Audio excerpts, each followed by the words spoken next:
We're here with Heinrich Anselm, the manager of the men's national football team, and we're continuing for our preparations for the 2022 FIFA World Cup qualifiers.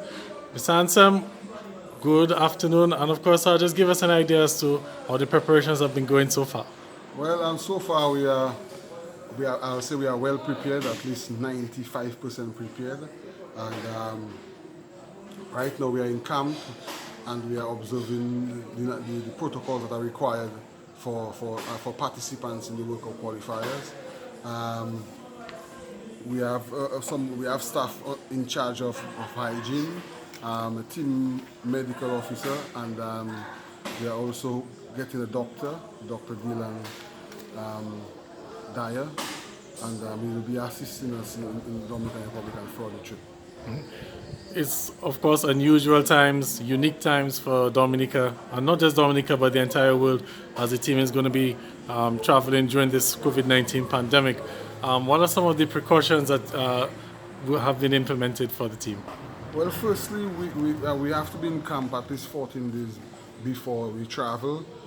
We also have to take our PCR tests, 72 hours at least minimum for travel. And even before the game, we should have a PCR test that is valid for 72 hours.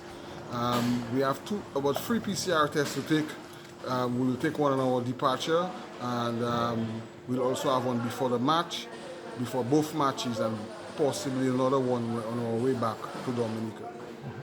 And in terms of the PCR testing, the whole COVID environment is a historic thing. We're making history. We're the first national team to be traveling during this pandemic.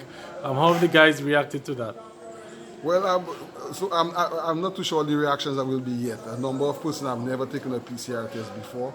However, the persons that have traveled to come to play with us, we have Tristan Sandy, Darryl Longdon, we have Julian Wade.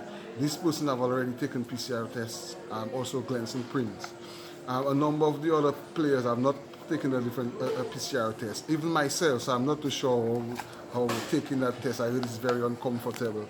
But it's going to be a new experience for us, especially the pandemic, and a new era for football playing during a pandemic. And as we arrive in the Dominican Republic, what are some of the things that the players can expect in terms of the debriefing that you would have had with them to give them an idea as to what they can expect in the Dominican Republic regarding the various protocols and the bubble life that they will have to live? Well, in the Dominican Republic, there is a transition before the match. You have from the airport, where we have to observe all protocols.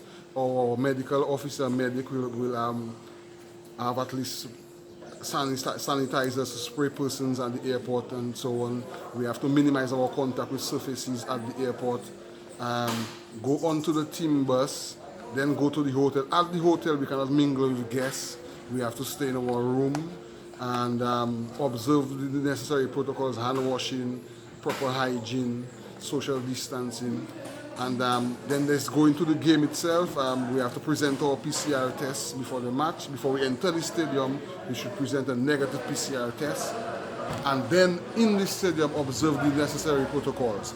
Even on the bench, there will be social distancing and wearing of masks and so on. So all these different protocols, we have to adhere to them, and the match commissioner and the FIFA officials will go at great lengths to ensure that we observe necessary protocols. And then there's going back to the hotel. We have to still maintain the necessary protocols, and then we come back to Dominica. God forbid, Heinrich, in the event that someone does test positive for COVID-19 on arrival in the Dominican Republic, what will be the protocol, the procedure for the team? Well, each host country has what we call a COVID response plan. They have to present that to FIFA. So in the event that a visiting team contracts COVID, any member, there are necessary protocols: so isolation,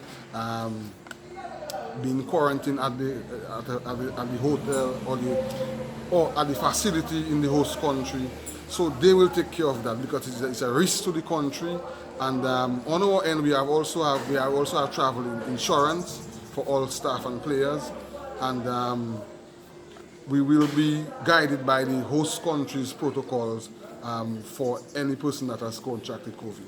All right. Thank you very much, Mr. Anselm, and we wish you and the rest of the team all the best of luck on the World Cup qualifiers. Thank you very much, Mr. Richards.